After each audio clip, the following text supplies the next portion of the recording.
আমরা কিছুদিন আগে শুনছি বিসিবি এখানে দুর্নীতি করবে না, এই দুর্নীতি আবার শুরু হয়ে গেছে।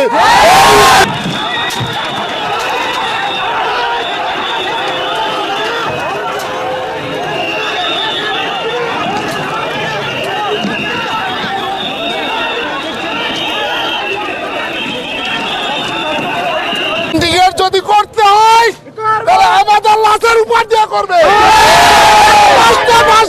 স্পষ্ট ভাষায় বিসিবিকে বলে দিতে চাই, স্পষ্ট ভাষায় এই রাস্তা বন্ধ থাকবে যতক্ষণে টিকিট আমাদের টিকিট কাউন্টারে না ছাড়বে।